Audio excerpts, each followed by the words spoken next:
جو میں کہہ رہا ہوں وہ پاکستان کی تاریخ میں کسی اور نے نہیں کہا۔ اچھا خان صاحب جب آئے تو وہ پہلے دن سے پارٹی چیئرمین تھے،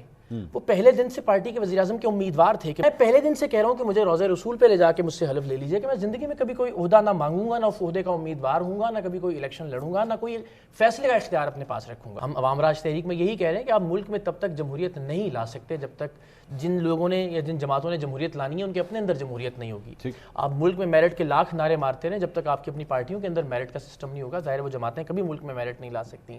دوسری جو آپ نے بات کی کہ خان صاحب نے یہ کہا، میں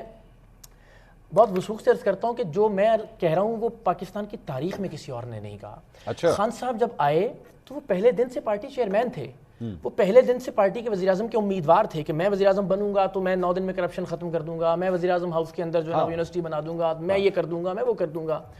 میں پہلے دن سے کہہ رہا ہوں کہ مجھے روضہ رسول پہ لے جا کے مجھ سے حلف لے لیجئے کہ میں زندگی میں کبھی کوئی عہدہ نہ مانگوں گا، نہ اس عہدے کا امیدوار ہوں گا، نہ کبھی کوئی الیکشن لڑوں گا، نہ کوئی فیصلے کا اختیار اپنے پاس رکھوں گا۔ ٹھیک ہے،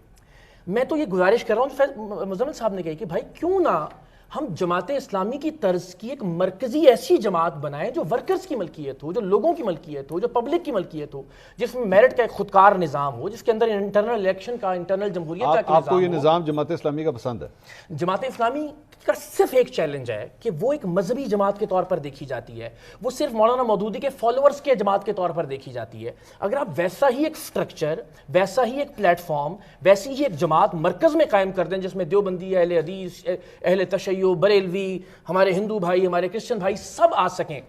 جس کے بارے میں یہ پرسیپشن نہ ہو کہ یہ ایک نقطہ نظر یا ایک مکتبہ فکر کی جماعت ہے، آپ ویسی جماعت لے آئیے جو کارکنان کی ملکیت ہو، جس میں کوئی بھی جماعت کا چیئرمین بن سکے، جس میں کوئی بھی قابلیت اور صلاحیت اور میرٹ کی بنیاد پر اس پارٹی کا وزیراعظم کا امیدوار بن سکے۔ آپ دیکھیے وہ معجزے برپا کرے گی۔ اچھا، یہ ایک اعتراض آپ کے اوپر یہ بھی ہوتا ہے کہ whatever you are proposing is too good to be true. یہاں پہ الیکشن جو ہے وہ نہیں، جماعت اسلامی میں تو جماعت اسلامی کدھر ہے نا، کہیں بھی میں نے وہی کہا نا، اس کا پرسیپشن آپ کا نقطہ یہ ہے کہ بیسکلی وہ چونکہ ایک ریلیجس جماعت ہے، اس وجہ سے اسے وہاں تک ایوانوں تک جو ہے وہ رسائی وہ نہیں مل سکی۔ لیکن ایک اور پوائنٹ آف ویو یہ ہے، اور جو ہم پچھلے 70 سال کی تاریخ اٹھا کے دیکھتے ہیں، پیسہ جس کے پاس ہوگا الیکشن سے وہی لڑ سکتا ہے۔ آپ کے پاس پیسہ ہوگا، آج آپ کو ایم این اے کے الیکشن لڑنے کے لیے کم از کم 15-20 کروڑ چاہیے، اس سے کم تو میرے خیال نہیں بنتا۔ پروونشل کا جو ہے وہ کم از کم 10 کروڑ چاہیے، اتنا ڈیپینڈنگ اپون آپ کہاں پہ الیکشن لڑ رہے ہیں۔ منصوبے دو زاویے ہیں مختلف۔ ایک تو یہ کہ جماعت اسلامی جیسا جب ادارہ ہوتا ہے تو اس کو فنڈز کا آج تک آپ نے نہیں سنا ہوگا کہ جماعت اسلامی کو پیسوں کا پرابلم ہوا ہے بھی نہیں نا کہیں پہ۔ میں وہی کہہ رہا ہوں نا، ایگزامپل اس لیے دے رہا ہوں، سنیے، پرسیپشن ہے صرف مولانا مودودی کے فالوورز کی جماعت کا۔ اس نے کے پی کے میں بھی گورن کیا ہوا ہے، اس نے میئرشپ کراچی میں بھی لی ہے، جی مگر اس کے سینیٹرز بھی ہوتے ہیں، اس کے ایم این ایز بھی ہوتے ہیں، اس کے ایم پی ایز، اس کی اچھی خاصی اس کا امپیکٹ ہے اس ملک کے اندر، وہ احتجاج کرتی ہے، وہ نظر آتی ہے، اتنا اس کے باوجود کہ وہ صرف مودودی صاحب کے فالوورز کی جماعت سمجھی جاتی ہے۔ تو اگر انسٹیٹیوشن ہو تو پیسوں کا پرابلم نہیں ہوتا۔ دنیا بھر میں لیبر پارٹی، کنزرویٹو پارٹی، ان کا پورا فائنینشیل ماڈل مڈل کلاس کے اپنے امیدواروں کو سپورٹ کرنے کے لیے موجود ہے۔ سیکنڈلی، میں یہ سمجھتا ہوں خان صاحب کا عمران خان صاحب کا ایک احسان ہے اس قوم کے اوپر، اور وہ احسان ہے 2024 کا الیکشن۔ وہ بیس سیٹ ہو گئی ہے اس ملک میں، جہاں لوگوں نے برادری پہ ووٹ نہیں دیا، لوگوں نے وڈیروں کو ووٹ نہیں دیا، لوگوں نے بریانی کی پلیٹ پہ ووٹ نہیں دیا، لوگوں نے قیمے والے نان پہ ووٹ نہیں دیا، لوگوں نے جس بات کو ٹھیک سمجھ لیا یا جس بیانیے پر ان کو قائل کر لیا گیا اس پر انہوں نے بینگن کا نشان ڈھونڈ کے بھی ووٹ دیا، چارپائی کا نشان بھی تلاش کیا، جو بھی وہ ایفرٹ کر سکتے تھے۔ تو میں یہ سمجھتا ہوں کہ اگر ہم اپنے بیانیے پر لوگوں کو قائل کر لیں تو آنے والے الیکشن میں یہ جو مت ہے نا کہ پیسوں کے بغیر نہیں لڑ سکتے یا لینڈ کروزریں چاہیے آپ کو، تو اس کو بریک کیا جا سکتا ہے۔ لوگ آپ کو کیوں ووٹ دیں گے؟ نہیں، میں تو ووٹ مانگ بھی نہیں رہا ہوں۔ عمران خان نے اتنے کمال کیا تو پھر عمران خان نہیں، میں تو ووٹ مانگ بھی نہیں رہا ہوں، میں تو کہہ رہا ہوں نہیں مانگ رہے، نہیں، میں اپنے لیے تو ووٹ نہیں مانگ رہا نا، میں تو غیر امیدوار ہی نہیں ہوں، میں تو پہلے ہی آپ سے عرض کر دیا۔ میں تو کہہ رہا ہوں کہ آپ ایک جماعت بنائیے، آپ خود کو ووٹ دیجیے اس جماعت کے اندر، اپنے ووٹ کو اپنے لیے استعمال کریں۔ آج تک آپ وڈیروں، جاگیرداروں اور سرمایہ داروں کو ووٹ دیتے آئے ہیں نا، تو ایک بار ذرا اپنے جیسے مڈل کلاس لوگوں کو بھی ذرا منتخب سبینہ، یہ سارا معاملہ اگر ہم چونکہ خان صاحب کی بات کر رہے تھے، اب یہ خان صاحب کے ہی ایک رہنما ہیں یہ آفریدی صاحب، وہ کہتے ہیں جناب میرے بیٹے نے تھا بلو پاسپورٹ تھا، اس نے اس کو روٹ ملا، پاکستان رہنے کے قابل ہی نہیں ہے جگہ کیونکہ عمران خان جیل میں ہے، تو نکلو یہاں سے۔ تو بھائی جب آپ خود نکلنے کا فیصلہ کر رہے ہیں، آپ اپنے بیٹے کو باہر بھیج رہے ہیں، کس بنیاد کے اوپر آپ لوگوں کو کہیں گے میرے ساتھ اڈیالہ کے باہر آ کے کھڑے ہو یا ڈنڈے کھاؤ یا جلوس جلسے کرو؟ کیوں لوگ نکلیں گے پھر؟ شکریہ آپ کا منصور۔ پہلے تو میں ضرور تعریف کروں گی کہ آپ کا جو آج کا انٹرو تھا وہ بڑا کمپریہنسو تھا، بہت اچھا آپ نے اس میں خود ہی سم اپ کر دیا تھا بہت ساری چیزوں کو۔ دوسرا میں ایک ضرور وضاحت لوں گی کہ آپ نے انٹروڈکشن کروایا اقرار کا کہ اینکر پرسن بھی ہیں، جرنلسٹ بھی ہیں اور سیاستدان بھی ہیں، تو واقعی وہ اینکر ہیں اب یا انہوں نے صحافت کو خیر بات کہہ دیا؟ نہیں میں صحافت تو میرے خون میں 25 سال میں نے صحافت کی ہے، میں سیاستدان نہیں ہوں، میں وضاحت کر دوں اس کی۔ دیکھیے سیاستدان ہاں جی، چونکہ جب آپ عملی طور پر کسی عہدے کے لیے نہیں لڑ رہے یا عملی طور پر کوئی آپ کو کیا کہا جائے؟ مجھے آپ بہت کہنا چاہیں تو فاؤنڈر کہہ دیجئے ایک تحریک کا، ایک شعوری فکری سیاستدان ہو گئے پھر آپ؟ نہیں وہ ایک بہت شعوری اور فکری تحریک ہے۔ پاکستانی پولیٹکس کی سونیا گاندھی کہتے ہیں آپ کو؟ چونکہ وہ میرا خیال ہے مجھے بطور صحافی بلانا چاہیے۔ اچھا میں ایک اور ویسے اس میں بات کہوں گی کہ یہ کوئی برائی نہیں ہے، اس میں کوئی برائی نہیں ہے، آپ کا رائٹ ہے، آپ کا بڑا پن ہے کہ آپ کہہ رہے ہیں میں نے ادھر ہی، اس میں بڑا پن بھی نہیں ہے چھوٹا پن بھی نہیں ہے بھائی، آپ نے ایک سیاسی جماعت بنائی، آپ کے پاس ایک آئیڈیا ہے تو آپ کا رائٹ ہے، نہیں جماعت نہیں ہے، پلیز آپ کی ایک تحریک ہے، چلو جو بھی ہے، آپ کی جماعت کا نام عوام راج پارٹی ہے، عوام راج تحریک ہے، تحریک ہے، تو ایک شعوری تحریک ہے، جیسے سر سید احمد خان نے علی گڑھ تحریک چلائی تھی، جیسے مولانا ظفر علی خان نے پاکستان تحریک۔ دیکھیے اس میں کوئی برائی نہیں ہے، آپ اگر سیاسی جماعت بھی بناتے ہیں، آپ سیاست بھی کرتے ہیں، آپ الیکشن بھی لڑتے ہیں، تو اس میں بھی کوئی برائی نہیں ہے، یہ آپ کا رائٹ ہے، تو اس کو اتنا اس سے آپ اپنی جان وہ خان صاحب کے زمانے میں کہتے تھے میں سیاست میں نہیں آؤں گا، وہ میں اس رائٹ کو سرنڈر کھا کے جو ہے وہ آپ اس پہ جان بہت بڑی بڑی قسمیں کھاتے ہیں، نہیں وہی تو میں کہہ رہی ہوں نہ کھایا کریں، اس لیے کہ میں اپنے اوپر بھی ایک چیک رکھوں کہ میں کل کو اپنی بات سے بدلوں تو مجھے پتا لوگ کہیں یار آپ نے یہ بات کی ہوئی تھی، اور دیکھیے اقرار بھائی وہ بات سے بدلنے والا بڑا لیڈر ہوتا ہے، وہ کہتے انہوں نے میں بتایا کہ یو ٹرن لینے والے کا بڑا لیڈر ہوتا ہے، وہ جو اپنی بات سے مکر جائے، وہ یہی تو بڑے لیڈر کی پہچان ہے، ہمیں بتایا گیا کہ صحیح بات ہے، میاں صاحب نے کم یو ٹرن ایسی کون سی بات ہے، ووٹ کو عزت دو۔ زرداری صاحب نے تو یہ بھی کہا تھا کہ وعدے کون سا قسم میاں صاحب کی بات کر رہے ہیں، نہیں سب کی بات کر لیتے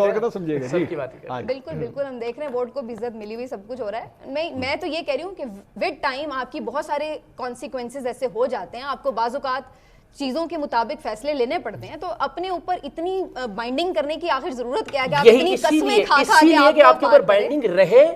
آپ کل کو جب کہیں تو لوگ کہیں بھائی آپ نے یہ حلف دیا، ارے بھائی جب کوئی غلط چیز نہیں ہے، غلط چیز ہے، میں اس کی ایک جملہ دے دیجیے مجھے، میں سمجھتا ہوں کہ یہ غلط چیز ہے، جب تک پرسنالٹی کو مائنس نہیں کریں گے نا آپ کسی بھی موومنٹ میں سے، کسی بھی اس بات کا امکان زندہ رکھیں گے کہ یہ اقرار الحسن کی جماعت بن جائے گی، یہ اقرار الحسن کی پارٹی ہوگی، جیسے عمران خان کی پارٹی ہے، جیسے نواز شریف کی پارٹی ہے، اقرار آپ نہیں مائنس کر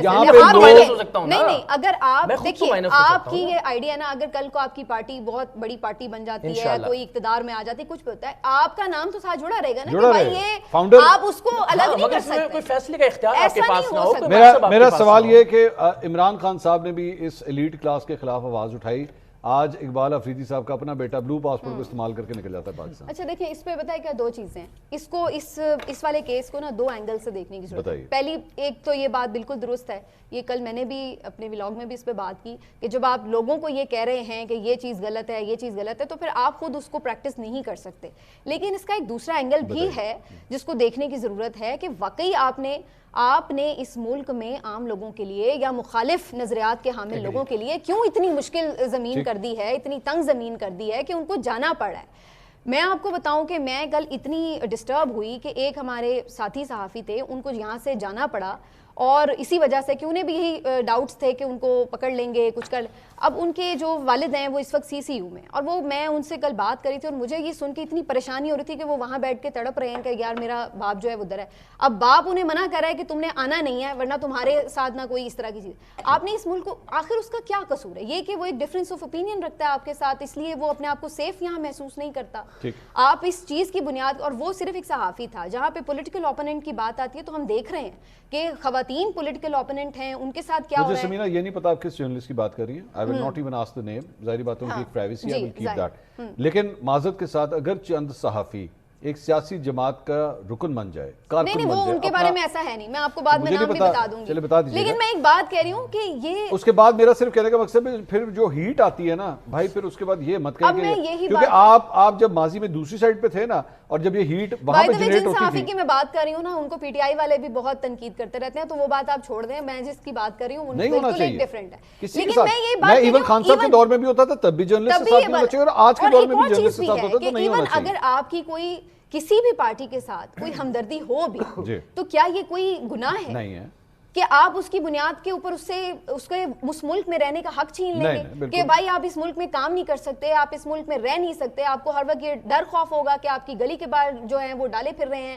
یا آپ کو کہیں پکڑ کے نہ لے جائیں گے, آپ کے اوپر پیکا آ جائے گا. اب یہ حماد حسن صاحب اتنے سینئر اینالسٹ ہیں, ان کے ساتھ دیکھیں گے پچھلے دنوں کیا ہوا ہے. تو آپ نے اس ملک میں واقعی عام آدمی کے لیے یہ, تو اس کے بعد اقبال افریدی صاحب کا بیٹا جو کر رہا ہے وہ جسٹیفائڈ بن جاتا ہے. میں جسٹیفائی نہیں کر رہی, میں نے تو پہلے کہا کہ میں نے اس پہ تنقید کی ہے کہ جب آپ ایک کاز کو لے کے چلتے ہیں, آپ دوسروں کو اس کے لیے اکٹھا کرتے ہیں, تو پھر آپ کی اپنی بھی اس کے اوپر کنوکشن اتنی ہی ہونی چاہیے. سب سے زیادہ جو تنقید ہوتی ہے وہ عمران خان صاحب کے حوالے سے یہی ہوتی ہے کہ بھائی آپ کے پہلے اپنے بچوں کو تو یہاں لے کر آؤ نا,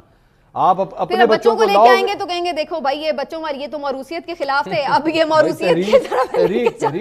تحریک چلائیں, ابھی آپ 100 دفعہ تحریک چلائیں, آپ کی بہنیں بھی تو چلا رہی ہیں. اب میں یہی بات کہنے لگی نا, ایگزیکٹلی یہی بات ہے. بٹ آپ کی بہنیں جو ہیں وہ پارٹی کس طرح چلے گی وہ ڈکٹیٹ نہیں کر سکتی. اب یہی تو بات ہے, ابھی وہ صرف بہنیں اپنی ملاقات کے لیے جاتے ہیں تو لوگ کہتے ہیں وہ سیاسی ہیں, وہ کنٹرول کر رہی ہیں, وہ یہ ہے وہ ہے. اب دیکھیں نا, ایک سیکنڈ ایک طرف تو کھڑے ہو جائیں نا, یا تو آپ یہ کہیں پھر وہ اب آپ پورا ایک ڈیزائن کر کے دے دیں کہ بہنیں کہاں پہ بیٹھیں گی تو آپ کو لگے گا کہ وہ سیاست نہیں کر رہی ہیں, اور اگر کہاں پہ نہیں ہوں گی تو وہ سیاست. اسی طرح ان کے بچے آئیں گے, اگر وہ باہر کھڑے ہوں گے ہر کوئی یہ کہے گا کہ یار یہ سیاسی سٹنٹ ہے. یہ چیزیں چلیں گی. اصل بات یہ ہے جو وہ اگر اقتدار میں آتے ہیں یا سارے معاملات ان کی پارٹی کے نارمل ہو جاتے ہیں, کیا واقعی ان کی بہنیں اس وقت بھی پارٹی کی عہدیدار ہیں؟ صاحب میں موروثیت نظر نہیں آتی مجھے, کم از کم عمران خان صاحب کی حد تک تو نہیں. ویسے ان کی شاہ محمود قریشی صاحب ہیں, ان کی بیٹی ہیں, ان کے بیٹے بھی ہیں, کچھ اور بھی ایسی فیملیز ہیں. ہاں جی, ان کی بھی کچھ اور فیملیز بھی ہوں گی. دیکھیے اس میں بھی میں یہ سمجھتی ہوں کہ یہ بھی کوئی گالی نہیں ہے کہ اگر آپ دیکھیے ایک اینکر ہے, اگر آپ کا بیٹا اینکر بن رہا ہے, ایک ڈاکٹر ہے, اس کا بیٹا ڈاکٹر ہے, تو سیاستدان کا بیٹا سیاستدان ہو سکتا ہے. لیکن ایک بات پوری سن لیں نا, پوری سن لیں, آپ کو جواب مل جائے گا. لیکن اصل میں ہوتا کیا پرابلم, سیاستدان پہ کیوں تنقید ہوتی ہے؟ کیونکہ وہی والی بات جو آپ مریم نواز کے حوالے سے پوچھ رہے تھے, کیا مریم نواز نے کسی پارٹی, ان کے کسی اپنی پارٹی کے بندے نے ان کے مخالف الیکشن لڑا تھا جب وہ چیف آرگنائزر بنی تھی؟ نہیں لڑا تھا. آپ جب وزارت اعلیٰ کی کینڈیڈیٹ چوز ہوئی تھیں تو کیا اس وقت کوئی اور نام بھی ڈیسائیڈ ہوئے تھے کہ جی ان سب میں ہاں پھر بے شک وہ کسی سیاستدان کا ہو یا کسی کا بھی ہو, لیکن آپ کا ایک کرائیٹیریا جب طے ہو جائے, اگر مریم نواز صاحبہ ایک کارکن کی حیثیت سے پارٹی جوائن کرتی, اسی طرح وہ ایک باقی الیکشنز, جیسے ہماری الیکشن کمیشن آپ کو پتا ہے کتنی سخت ہے سیاسی جماعتوں کے الیکشن کے اوپر, انٹرا پارٹی الیکشن وہ کتنی سختی سے دیکھتے ہیں. تو اس نے دیکھا ہوتا پی ایم ایل این کا کہ کیا واقعی وہاں پہ بھی اتنی سختی سے ہی وہ ہوئے تھے الیکشنز. اور مجھے بتا دیں, آپ بتا دیں, مریم نواز کے مقابلے میں کون کھڑا ہوا تھا؟ مریم نواز کے مقابلے میں تو حمزہ شہباز کی کنسیڈر نہیں کیا گیا کہ ان کو کسی نے وزیر اعلیٰ بنایا. رائے صاحب الیکشن کمیشن پہ کتنی کھری سچی باتیں کی سمینا نے, ایسا الیکشن کمیشن ایسا سچا ہے.